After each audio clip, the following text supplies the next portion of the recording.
Fala pessoal, estamos começando aqui mais um episódio da Mind. Hoje a gente vai conversar com um professor universitário que é da SPM e da Belas Artes e também consultor de planejamento estratégico na FM Consultoria, Felipe Moraes. Roda a vinheta e daqui a pouco a gente fala com ele.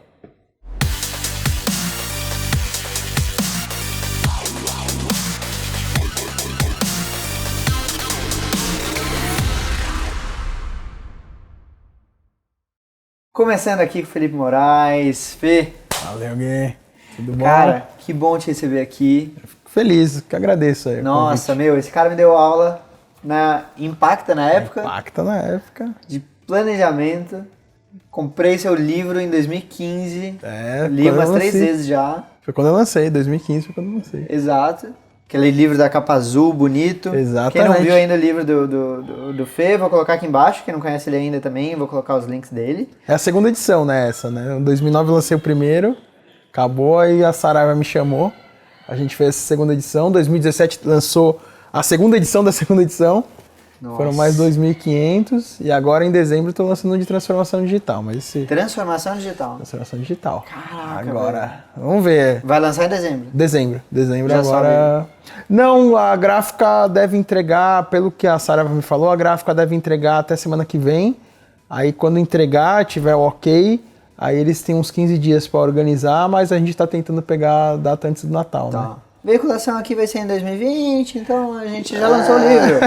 Então tá bom. Mas vai ter aqui embaixo o link de toda forma. Agora, Fê, queria saber um pouquinho, né? Você está se especializando cada vez mais nessa parte de planejamento. Sim. Como que começou isso na prática? Tipo, da sua carreira, você começou em algum lugar na área de planejamento tradicional, offline? Não.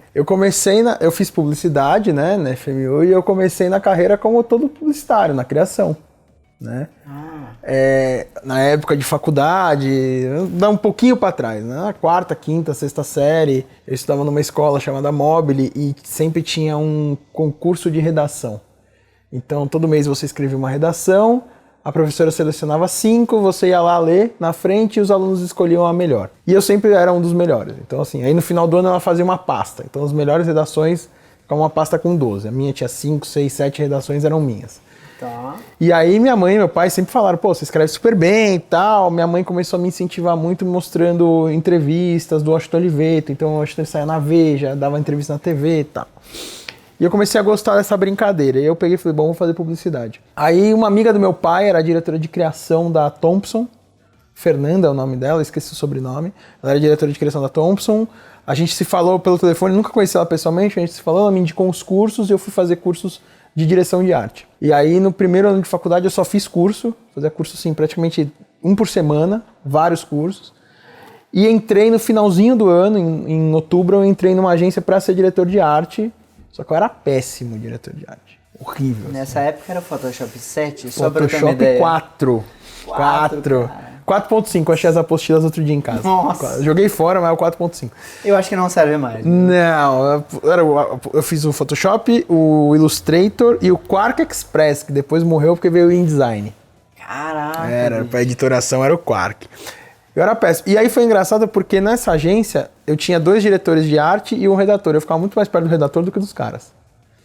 Aí pintou uma oportunidade de fazer um estágio de redação, fui fazendo, faculdade inteira de redação. No último ano, eu tive aula de planejamento com um cara chamado Paulo Genestretti, um grande amigo até hoje, e comecei a entender o que era planejamento de comunicação. Falei, pô, aqui é uma área legal, aqui eu acho que eu vou me dar melhor. Legal. E aí na agência que eu trabalhava, o pessoal não tinha, era uma produtora de TV que tinha agência, então tava aquele rolo. Naquela época de offline que tava de offline, 2001, né? Quer dizer, o digital nem era, assim. Eu era estagiário da agência, eu fazia texto pra site, texto pra banner, era o máximo que você fazia de internet, né? E aí, assim, eu falei, pô, legal de planejamento. Quando eu me formei em 2003, eu já comecei em 2004 a pós-graduação de planejamento de comunicação na Metodista. Tá. Lá na ABC. Lá na ABC. E aí, eu fazia estágio, já tinha sido, né, efetivado nessa produtora, estava trabalhando lá como redator, quer dizer, eu era praticamente fazia tudo na agência, né, porque era uma agência pequenininha, você faz tudo. Uma amiga da minha tia estava com uma agência, estava precisando de uma pessoa de planejamento e mídia, e me chamou, e aí eu fui, não sabia nada de mídia, fui fazer curso no grupo de mídia, fui ler livro, Tal, fiquei 1 ano e pouco, fui pra Publicis como mídia offline, foi a minha única experiência no offline. Aí a Publicis perdeu a conta do Bradesco, cara, roda. Comecei a procurar emprego, o que apareceu na Full Jazz? Planejamento digital. Falei, bom, eu tenho uma pós nas costas, né? Se pá, eu entro. Vamos lá. Passei no teste, comecei a fazer, nisso eu fui pra Brasil. Na eu fui fazer o Bootcamp, que é o curso de planejamento da Miami School, na época junto com a SPM, hoje não é mais. E aí, cara, eu falei, não, planejamento é a minha área. Aí comecei e tal. Só que nessa época eu ainda era planejamento e mídia, eu fazia um pouco dos dois. Por exemplo, no Brasil eu era o cara de planejamento, só que eu era o coordenador, então eu tinha uma gerente de planejamento e um assistente de mídia. Então eu ficava no meio. Eu era a gerente, a Cris era a minha chefe, mas eu era o chefe do Yuri, que era o assistente. Então eu ficava ali no meio conhecido dos dois. Entendi. Cara, um dia apareceu uma oportunidade de fazer uma entrevista na Clique, com o diretor de planejamento da Clique. Que depois virou Isobar, tá? Mas na época a Clique era maior, né? Eu fiz a entrevista, cara, foi uma entrevista super engraçada. A entrevista começou às 5 da tarde, acabou às 2 da manhã. Eu fiz entrevista com 4 pessoas. Eles estavam numa concorrência, então ia sair. Primeiro eu fiz com o cara, depois com o RH, até chegar no diretor. Quando chegou no diretor, às 2 horas da manhã, ele virou pra mim e falou assim: eu vou ser muito sincero com você. De todo mundo que eu entrevistei, você é o melhor, mas você não é mídia. Você é um cara de planejamento. Não fica aqui na vaga. Eu falei, eu vou reprovar por isso, eu vou te ajudar. Chama Stanley Belan, cara. Lembro dele até hoje. E voltei. É bom com o nome, né? Tem uns caras que te marcam, né? Porque, assim, o cara realmente, ele me ajudou muito, né, nisso. Nesse meio tempo também, meu pai tinha um amigo que trabalhava na W Brasil, meu pai é advogado, nada a ver com publicidade, mas ele tinha um... Na verdade, era primo de um amigo dele que era mídia da W. Me levou na W, fui falar com um cara chamado Newton Nagumo, que eu não fiz entrevista. O cara me deu uma aula do que é planejamento de comunicação. Eu fiquei 3 horas o cara me dando aula. É assim, eu fui levar minha matéria, ele falou, você faz marketing, vamos pensar em comunicação. Foi aquele que me indicou bootcamp e tal. Eu falei, é aqui. E aí tá indo, até hoje. Isso foi como mais ou menos tudo começou, né? Foi mais ou menos como tudo começou. Tô falando aí, isso aí eu tô te contando entre 2003 e 2005, vai. Tá. Porque eu vou fazer o bootcamp em 2006, eu já tinha decidido que eu ia pro planejamento. Tá, então já dá pra dizer que você tá rodando essa área aí mais de 15 anos. Já. Eu já comecei a fazer estágio de planejamento sem saber o que era assim em 2002. Eu vou entender, assim, não, agora você começa a trabalhar com planejamento em 2004, quando eu acabei de tinha me formado. Então, assim, dá pra falar que a gente já tá aí com quase 16 anos de planejamento. Cara, é muita coisa, velho. E aí, beleza. Você fez o seu primeiro livro sobre isso em 2009? Fiz, assim... Sabe Nessa época você trabalhava com o quê? Aonde? Não, eu já estava no planejamento. Em agência? Eu estava num veículo, na FTPI, mas na área de planejamento de comunicação. Legal. Então eu ajudava o planejamento de marca da FTPI, né? Mas também ajudava os clientes, que eram veículos, então a gente... Na verdade, assim, o que é a FTPI? Ela representa a mídia. Então, sei lá, o Bradesco queria fazer uma campanha no Nordeste. Em vez do Bradesco ligar para as rádios e jornais do Nordeste, ela liga para a FTPI e a FTPI agencia isso. Entendi. Tá? Então eu montava os planejamentos de comunicação dos clientes. Legal. Tá? Tinha os projetos lá pra gente fazer e tudo mais. Então era bem bacana. E aí, como que surgiu a ideia do livro? O livro foi o seguinte, sabe aquele negócio, aquele cara que é ruim pra caramba no futebol, ele compra a bola pra ele poder jogar? Boa. Cara, foi exatamente isso. Um dia eu cheguei... Literalmente isso. Eu entrei numa livraria, comecei a procurar livro de planejamento, não tinha. Tinha um livro de planejamento estratégico do Gracioso, que é o cara da SPM. Mas não tinha planejamento, não tinha. O Conrado tinha acabado de lançar o Google Marketing, tinha estourado. Eu falei, cara, tá aí, não tem. Isso em 2009? Isso foi em 2008. Aí eu escrevi e em 2009 eu lancei. Cara, então, o livro do Conrado é de 2009, 2008? O Google Marketing, sim. O 8Ps não, o 8Ps é mais pra frente. É, né? Mas o Google Marketing é de 2008. Aí eu falei, putz, eu vou escrever. Já tinha a bagagem da Miami School, que é uma baita bagagem, né? Pô, tive aula lá com os caras. Aí, Bootcamp é 3 meses aquele curso. 3 meses. Né? Só que, cara, os professores lá são só vice-presidente das grandes agências. Exato. Eu fiz curso lá também. Então, tive aula, com o cara da Ogilvy, da Macan e por aí vai. Eu tenho experiência prática, né? Vou fazer. Aí peguei, fiz lá o livro, lancei, isso deu um nome bacana. Graças ao livro, o Marcelo Trevisani chegou em mim para eu dar uma entrevista pro TCC dele, a gente acabou ficando amigo. Aí ele dava aula num curso, me chamou, queria muito dar aula. Me chamou, a gente montou um curso. Você sempre quis dar aula, Fê? Sempre, cara. Desde que eu saí da pós-graduação, eu enchi o saco. O coordenador da FMU logo que eu saí, aí esse eu esqueci o nome, mas ele tinha sido meu professor. E é aquele professor que você faz amizade. Sim. E ele tinha se tornado coordenador. Quando eu saí da pós, cara, eu ligava pra ele toda semana, pô, me dá uma chance, eu quero dar aula. Só que eu queria dar aula de digital. E as faculdades não tinham isso. Puta, cara, isso é uma coisa que eu até vou te interromper pra falar que como demorou pro digital entrar nas faculdades e na educação. Pra caramba. Cara, demorou demais. Eu lembro que eu ia eu me formei em 14, na graduação. E, cara, não tinha digital. Não tinha digital. O mercado já estava na frente, a academia estava lá para trás. Sim. Eu fui estudar na USP, fazer alguns cursos ali enfim, de várias coisas.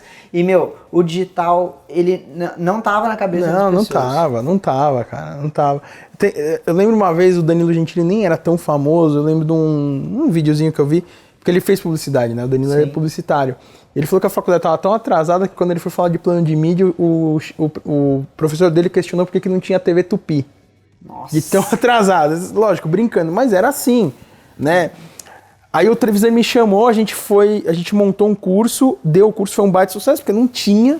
Então, imagina, a gente colocou 60 pessoas numa sala de aula assim, né? A Marta Gabriel, que não era o que a Marta é hoje, foi uma das professoras. Ela já tinha 2 livros. Vamos fazer um negócio? Marta, vem conversar com a gente. Vem, Marta. Queremos você aqui, fazer igual o Danilo. Queremos você aqui. A Marta é sensacional, cara. Eu sou muito fã dela. Porque eu conheci a Marta quando a Marta não era tão famosa como ela é hoje. Ela já era extremamente inteligente, porque ela é. Você pega o currículo dela, ela fica 5 minutos pra falar o currículo dela. Realmente é uma vinhetinha grande. Exatamente. E, cara, hoje, se eu encontrar com ela hoje, a gente se encontrou num evento há 2 anos atrás. Eu até fiz uma brincadeira, tinha alguns alunos assim comigo, eu falei assim, vocês querem ver a Marta é minha amiga? Até parece. Cheguei assim, a hora que eu entrei na fila, ela cumprimentou todo mundo. A hora que ela me viu, Fê, eu não acredito que você tá aqui, veio, me deu um beijo. Que saudade de você. Todo mundo, né, olhando pra minha cara, nossa, o cara conhece. Ela é a mesma pessoa que ela era há 10 anos atrás. Eu vi uma palestra com ela em 2015, na conferência de conteúdo, por sinal você tava com o livro lá, não sei se você lembra desse evento. Do meu irmão, Rafael Hess. Rafael Hess, que por sinal eu encontrei ele semana retrasada. Então, o Rez é meu irmão. O Rez não tem nem o que falar, cara. Não, E, cara, E foi nesse evento que aconteceu isso. Exato. E foi nesse evento que a gente se encontrou, e aí eu falei pra galera, a galera não acreditou, eu fui lá cumprimentar ela, foi no evento do Rez. Nossa, Ela é sensacional. Ela é sensacional. E, então, aí a gente fez, né, o curso, estourou, e aí eu queria muito dar aula em graduação. Aí o Eurípides Magalhães, ele já dava aula, né? O Ex, que é outro também, traga. Vou Fantástico. É outro irmão. Me ajuda. Que eu tenho. A gente liga pra ele agora. Vamos ligar ao vivo pra ele. O Pipo já dava aula na Impacta, e um dia o Pipo falou, cara, o Célio tá procurando, o Célio é o dono da Impacta, ele tá procurando os cursos. A gente levou pro Célio a graduação em marketing digital. Exatamente pelo que você falou, não tinha. Eu tinha casos de pessoas próximas a mim que faziam graduação, isso eu tô falando em 2008, 2009, que, cara, você fala assim, o que você tem em digital? Um professor de mídia falou de e-mail. O de criação falou de banner, sabe? Eram coisas assim, muito esporádicas. Quando a gente chegou para apresentar para o Célio falou, olha, a graduação é muito difícil, porque tem a aprovação no MEC e tal, mas a pós-graduação é mais fácil aprovar. O MEC aprova em 15 dias. A graduação, o processo de aprovação de graduação é de 1 ano e meio. Não, olha, eu fiz a minha graduação, eu comecei ela em 2011, né? Cara, a gente falava muito de plano de mídia considerando TV, rádio. Sim. Cara, aquelas métricas nas quais, infelizmente, eu nem me lembro, desculpa pessoal das antigas, mas é a verdade. Tipo, eu, infelizmente, acabei não conseguindo aproveitar tanto do conteúdo da minha graduação, porque, na verdade, eu fui para trabalhar no online, né? A partir de 2011 eu já estava no online e, cara, eu vou te falar uma coisa, não vamos citar nomes, mas eu dei aula 1 ano e meio numa faculdade, na graduação, e me demitiram simplesmente porque eles estavam tirando a única aula que tinha, que era a minha, que era de marketing digital. Eles tiraram da grade. Nossa. Isso em 2017. Isso em 2017? 2017. Eles tiraram da grade, porque não foi problema de avaliação, porque dentro do curso, era um curso assim, você tinha 5 matérias por semestre, né? Então, segunda, terça, cada dia era uma matéria. E eram 20 matérias, mais ou menos, 25 matérias, alguma coisa assim. Dentro da grade, eu era o segundo melhor avaliado professor. Então não foi problema do professor, foi o coordenador, ele até saiu da faculdade. Ele me chamou e falou, cara, eu tô com dor no coração, mas eu tô te tirando porque a gente tá tirando a matéria de marketing digital do clube. Porque os caras lá em cima decidiram. 2017. Tô falando isso, 2001. Olha, mas pelas experiências que eu tenho, até... Tudo bem que assim, cursos de graduação e até de pós-graduação, a proposta é apresentar conceitos, eu até entendo isso. Mas eu, quando vou contratar profissional no mercado, até para agência, né, encontrar profissional que tenha prática, familiaridade, que saiba, coisas que são simples, CPC, CPL, CPV, CPA, a galera dá uma bugada, uma galera que já abriu o Analytics, você parece que você está exigindo, assim, um elefante grande. A gente está vendo, até falando um pouquinho de mercado, né, a gente está no final de 2019, eu vejo, por exemplo, né, eu tenho a consultoria, o meu principal cliente são agências, né, cara, tem uma das agências que eu atendo que eu tenho que desenhar para a galera como construir uma mensagem num post, porque a galera faz o seguinte, o cliente quer vender tal produto, cria uma arte, cria um texto e posta, quer dizer, não tem... Aí que vem, uma vez eu fiquei muito chateado quando uma vez eu perdi não, eu já tinha aberto mão, depois um cara puxou meu tapete e falou para não me contratar como diretor de uma agência porque eu era muito acadêmico. Eu fiquei bravo. A Marta fez eu mudar, quando eu conversei isso com ela. Porque hoje eu vejo a minha bagagem acadêmica, a diferença que faz. Porque nego faz coisas assim, eu vi planejamento de agência grande, gigante, público-alvo, médicos. Nossa. Agência gigante. O Euripides tem um case, depois ele vem aqui e conta, que ele estava montando um projeto junto com uma agência mega, não era nem grande, é mega. Uma das 5 maiores do Brasil. Caracas. Tá? Um projeto de e-commerce.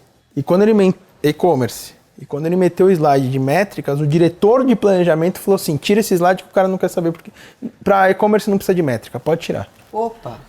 Diretor de planejamento deve ganhar uns 80 pau por mês de uma mega agência falando isso. A gente vê isso. Então a gente vê um monte de coisa assim, né? E aí você entra nessa parte de planejamento, com essa parte de embasamento, de estudo. Lá na S8, que é uma outra agência que eu atendo, o que é muito legal? A diretora de criação é a Adriana Cury. A Adriana foi presidente da Macan, a Adriana foi jurada de Cannes, a Adriana é premiada em Cannes. Caracas. É um avião, assim, a mulher eu sou muito fã dela, né? Apesar de eu ter ido pra S8 para trabalhar com o Walter Longo, o Walter vai pouco, porque ele é um conselheiro, mas a Adriana tá no dia a dia, cara, você aprende muito com a Adriana. E por que a Adriana a gente tá se dando tão bem? Porque a Adriana tá de saco cheio de pegar a campanha de postzinho. Então, assim, outro dia a gente desenhou um logo para um cliente e ela tava aprovando lá, tava vendo, falou, falta um pouco de conceito. Aí a diretora de arte falou assim, não, o Felipe tá montando um PowerPoint, ele já vai mandar. Uma defesa, no caso. Uma defesa, né? Defesa, PowerPoint, lá, né? Aí eu peguei, montei e mandei pra ela. Só que ela não tava na agência, eu mandei por e-mail. Dali 10 minutos ela me ligou e falou assim, Felipe, você tá louco? Onde que já se viu defender um louco? Você mandou um PowerPoint de 62 slides. Eu falei, é pra defender. Não tá bem defendido? Não, tá defendido pra caramba, mas 62 slides. Por quê? Como é que... E lógico que foi aprovado. Por que foi aprovado? Porque a agência que estava na concorrência com a gente, como é que ela mandou os logos? 10 logos, um por slide, e mandou. Quer dizer, não tem defesa, não tem um estudo, não tem um embasamento, você não sabe por que você está fazendo aquilo. Tem cliente meu uma agência que me contratou, não trabalho mais com eles, porque foi um projeto específico, falou assim, cara, ajuda, porque a gente não sabe, o pessoal não sabe o que está fazendo. Eles pegaram uma campanha, eu virei e falei assim, peguei 10 posts dos caras e falei assim, eu quero que vocês me expliquem, qual é o objetivo desses posts? 5 nego. Pergunta se algum sobre me falar. Os caras fizeram aquilo, eles não sabem por que eles fizeram aquilo. Não é. Eles simplesmente fizeram. Nessa parte de criação, eu acho que a gente tem 2 pontos no mercado, né? Tem um ponto de quem está fazendo a prestação de serviço, né? De fazer aquele logo, aquela defesa, Sim. aquele post. E tem também o desafio de quem basicamente está demandando aquilo. Então, basicamente, retomando, quem está falando que precisa, então quem está com a dor, eu preciso de um logo, eu preciso de tal, e quem está fazendo aquela atividade. Sim. Qual que é o grande desafio? É realmente um equilíbrio, né, e uma sinergia para chegar num objetivo final. Que aí é onde entra o planejamento. Eu fiz aqui não deu certo porque a minha câmera está quebrada, mas eu fiz um vídeo hoje explicando exatamente isso. Porque eu acabei de dar aula na SPM de planejamento e alguns alunos vieram me perguntar, assim, às vezes eu me sinto carta fora do baralho, porque eu vejo a criação criando as coisas e eu não participo. E eu falei assim, mas tudo bem. O Walter Longo, uma das coisas que o Walter me ensinou na pouco momento que a gente estava junto, ele falou o seguinte, ele falou, olha, o planejamento faz a pergunta, a criação da resposta. Então a gente é pago, digamos assim, para criar insights, para fazer as pessoas pensarem. O Ulisses Zamboni, que foi meu chefe agora recentemente na Santa Clara, o Ulisses, eu aprendi uma coisa com ele na SPM, que ele falava o seguinte, ele não cria mais planejamento, ele faz provocação. E é isso que a gente faz. Então é isso que eu tenho feito no mercado. Irritado a galera. Irritado a galera, tô provocando. E é legal, porque eu chego pra criação e provoco. Falo, vamos fazer melhor, vamos fazer isso. Olha o que o cliente tá fazendo. Olha. Então assim, por exemplo, outro dia a Adriana me chamou e falou assim, eu já vou te falar, tem uma galera que tá reclamando que você tá jogando muita coisa no grupo. Continua. Por quê? Você joga estudo, você joga pesquisa de mercado, você joga insight. Puta, eu faço isso, você sabia? Eu jogo todos os cursos que eu fico sabendo, eu divulgo pra todo mundo. Sim. Por sinal, a galera da minha equipe me odeia um pouco por causa disso, porque eu fico sabendo de curso, palestra, webinar e tal, eu vou divulgando pra galera. Vou divulgando. Eu faço isso. Porque em último caso a galera aprende um pouco, né? Sim, aí a galera fica... Aí tem uma outra menina lá na S8, a Nairá, que ela faz a mesma coisa. Ela vai no curso, ela vê um PowerPoint, um slide legal, ela tira foto, ela manda no grupo. Pô, é isso que é legal, é isso que o planejamento faz. Porque no final das contas, o que a gente faz? A gente tem que dar um caminho para comunicação. Como é que eu dou um caminho para comunicação? Eu faço conexões, eu ouço a mídia, eu ouço criação, eu ouço o estagiário, eu ouço o CEO da empresa, eu ouço todo mundo, eu ouço o cliente. Tem uma coisa que eu trouxe para o dia a dia, que é uma metodologia que eu estou fazendo, que eu chamo Voz das Ruas, né? São duas, é Razão da Marca e Voz das Ruas. Razão da Marca é a imersão na empresa. Eu fiz 3 trabalhos esse ano, que deu muito certo. Você vai ouvir, é um trabalho de psicologia. É tipo uma pesquisa? É uma pesquisa que eu sinto com o dono da... Por exemplo, agora eu posso falar o nome, na Chiesi.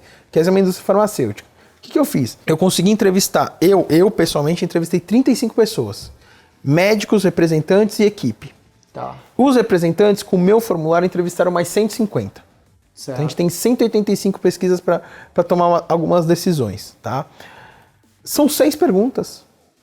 Eu sentei com o presidente da Chiesi e falei assim, cara, o que é a Chiesi para você? Quem é seu concorrente? Por quê? E você começa a ver coisas totalmente diferentes. Então, quando eu cheguei pro diretor lá, pro Franchelli, e mostrei a lista de concorrente, ele falou, mas peraí, mas esses dois não são. Eu falei, então, mas cara, aqui dentro falou que é. É a visão. Então você tem a razão. Aí eu fui pra rua, que eu chamo de voz da rua. O que é a voz da rua? É a mesma imersão, só que lá na rua. Então eu fui conversar com os médicos, vários tipos de médico, né? Porque a Chiesi é um laboratório, tem vários tipos de médico. A gente conversou online com pacientes, então eu tenho uma pesquisa com pacientes. Tudo isso vai me dar um embasamento para tomar a decisão estratégica. Ela não vem assim. Nossa. Para você criar aquele posicionamento de marca, para você criar o propósito de marca, para você entender esse cenário, para você entender as pessoas. Hoje eu estava até escrevendo hoje um artigo que as pessoas, as marcas, elas não estão mais preocupadas com idade, sexo, gênero e tal. Estão preocupadas com comportamento. Por quê? Porque hoje, se eu fazer um exemplo bobo aqui, se eu entender o Pablo Vittar só como um número, o Pablo Vittar é homem. Só que ele tem um comportamento feminino. Polêmico isso. A Tami é uma mulher que tem um comportamento masculino. Então eu não posso falar com o Pablo como homem. Ele não tem esse comportamento. Sim. E ok pra ele, que seja feliz do jeito que ele quiser. Zero preconceito. Mas a gente tem que pensar em comportamento das pessoas. E não se o homem classe AB, 25 mais e tal. E a gente recebe ainda briefings de clientes assim. Quem é seu público? Homem 25 mais, classe A. É mais do que isso, né? Bem mais. Por isso que o planejamento é importante. Muito massa, Fê. E aí, pra gente fechar, queria perguntar pra você indicações de livro, podcast, canal no YouTube, filme, sei lá. Legal, filmes são bacanas e tal. Olha, acho que eu vou indicar livro. Eu sou muito viciado em livro, cara. Eu entro em livraria, eu não consigo sair sem um. Nossa. Tem uns que você compra, que na metade você já desiste, fala que besteira que você fez. Né? Eu tenho lá em casa, tem 15 que eu falei pra Maia. Ou você pega eles ou a gente vai doar, vai vender, porque são horríveis. Mas que eu indico, sim, Primeiro, sem a menor sombra de dúvida, Marketing de Conteúdo do Rafael Hess. Boa. Assim, é um livro que, putz, eu sou muito suspeito que o Hess, a gente é muito amigo, mas assim, ele tem uma didática muito, muito top, assim, ele consegue passar isso pro livro. Então, o cara que conhece um pouco do marketing de conteúdo, ele consegue fazer um bom trabalho lendo aquele livro. Sim. Por sinal, vamos chamar o Hess. Hess, vem falar com a gente, pelo amor de Deus, cara. Hess, vem. Ih, tem uma lista grande aí, tem o Hess, tem o Gadelha, tem uma lista grande de cara aí. O Brand Intelligence do Jaime Troiano é muito bom. Muito bom. Muito, muito legal sobre inteligência de marca, essa construção de marca, uma coisa super importante. Eu demorei muito para entender esse universo de marca. Muito. Eu sempre fui comunicação, inovação, comportamento, de repente começo a entender um pouco mais de marca. E é engraçado porque eu sempre senti que faltava alguma coisa para linkar os meus planejamentos. Eu sempre sentia falta de alguma coisa. Parece que o brand vem assim, encaixa direitinho. Então, você quer trabalhar com eu vou te falar que eu sou um fiasco em branding, então eu concordo com você, porque é uma coisa que eu sempre preciso estar amadurecendo. Assim. Cara, tem uma frase do Troiano nesse próprio livro que ele fala assim, é impossível um planejamento de marca, é impossível ser feito um planejamento de comunicação sem a marca estar no meio. Eu só complemento com total respeito ao Jaime Troiano, que quem sou eu para me comparar a ele, colocaria comportamento de consumo junto com essa frase. Eu acho que marca e comportamento são os dois. Então, do resto do Troiano. E o do Walter Longo, eu tô lendo esse novo dele, né? O Fim da Idade Mídia e o Começo da Idade Média. Mas eu ainda acho o antigo dele, Comunicação e Marketing na Era Pós-Digital, o melhor. Tá. E é engraçado porque ele lançou isso em 2014, mas se você ler hoje, ele é muito atual. Ele é muito bacana, porque esse ainda não, mas esse de comunicação e marketing, o Walter dá umas porradas muito legal no mercado. E ele tem banca pra fazer isso, né? Ele tem peito pra fazer isso, porque ele tem um currículo atrás dele pra fazer isso, né? Você pegar e escrever um livro dando porrada, a galera fala, meu, quem que é o Felipe fazendo isso? Né? E aí, como convite, né? Pegar o meu de planejamento estratégico digital, da Somos Educação. Boa. Né? Que esse aí eu já li, recomendo. Bacana, legal. Não, é bacana. Sabe que uma vez eu fui numa reunião assim, aí eu tava discutindo, o cara tirou assim meu livro da cabeça e falou assim, não, porque, eu acho que é legal esse negócio de planejamento, porque, ó, eu leio esse livro aqui, esse livro é muito bacana. Aí os caras da agência começando a dar risada, né? Não é. Ele, o que você tá vendo? Eu falei assim, olha a foto aí, vê quem é o idiota que tá na sua frente aqui. Aí, autógrafo, tá? Isso é muito bacana, cara. Livro, quem ganha dinheiro com livro é o Roberto Chiniachik, outro grande amigo meu, mas o Paulo Coelho, esses caras ganham livro. A gente é bacana pra isso. Não é. Mas, cara, obrigado por vir hoje. Eu que agradeço. Participar da Mind, esse projeto que agora a gente está começando, mas a ideia é a gente conseguir realmente apresentar as principais pessoas desse mercado, conseguir mostrar para todo mundo em profundidade quem são essas pessoas, quais projetos elas participam. E você é uma pessoa que é essencial para esse mercado e que é muito legal estar participando disso. Então, espero que a gente tenha outras temporadas e que possa contar com você. Você não convida, você intima, né? Então, a gente vem. Então, por sinal, para marcar com você foi muito difícil bater a agenda, né? Não, é que aquela outra gravação, eu não lembro, teve algum compromisso assim que eu tive que... Eu acho que você tinha aula. Eu acho que foi. Eu acho que foi, porque às vezes a aula é engraçada que às vezes assim, isso já aconteceu algumas vezes, de segunda-feira, a escola me ligar e falar, fechou o curso, começa hoje. E aí, tipo, meio-dia... Esteja aqui. Assim, meio-dia. Aí você fala, que horas? Não, às 7. Aí você fala, tá bom, da meio-dia às 6 eu tenho tempo pra revisar o material. Isso que eu tenho material, porque eu já tive que dar curso que eu não tinha material. Então, no meio-dia às 6, você monta o material, dá o curso, no dia seguinte você monta outro material pra dar o curso, assim vai. Não, mas eu vou te falar que assim, só pra complementar e a gente fechar, as melhores formas de aprender são quando você tem esses desafios que são repentinos. Sim. Cara, eu aprendi HTML da forma mais maluca do mundo. Me chamaram pra uma entrevista e falaram assim, preciso de um HTML até meio-dia na minha mesa. Tá aqui o briefing, as peças, não sei o que lá. Eu, nem sabia o que era HTML. Eu fui pesquisar e tal, não sei o que lá. Eu virei à noite, fiz o negócio e fui contratado pra trabalhar ali fazendo HTML de e-mail. Então, assim, quando você é colocado no desafio, no punk... Sim, e é legal esse negócio de dar aula, porque assim, por exemplo, eu tô lendo um livro. Então eu tô lendo aquele livro, eu já pego uma parte... para escrever um outro livro, que eu estou escrevendo de marca. Uma parte para colocar numa apresentação de brand, uma parte para você colocar na aula, uma parte que você vai usar na coisa. Uma coisa está ligada à outra. Aí você está em sala de aula, por exemplo, a gente usou uma metodologia agora para trazer matriz de conteúdo com mapa de empatia, que sem querer eu descobri na aula. Eu estava dando aula para os alunos, a gente começou a trabalhar, aí sabe quando, pô, e se fizer isso? Em sala de aula você pode fazer tudo.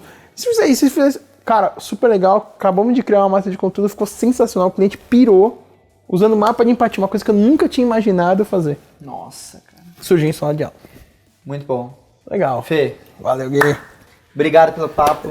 Galera, agradeço. os links tá tudo aqui embaixo, tá? LinkedIn do Fê, informações Instagram, da FM, tudo mais. da consultoria, das aulas que ele tá dando, os lugares que ele dá aula e tudo mais. Então, assim, conheça esse cara fenomenal, acompanha ele em todos os canais, porque é um cara que realmente vai te ajudar a entender mais de planejamento estratégico e pode ajudar aí o seu negócio, a sua ideia. E é um cara maravilhoso para tomar um café, trocar ideia. Valeu, e super gente boa. Fechou? Galera, siga a gente, acompanha e confira a gente no próximo episódio na semana que vem. Falou!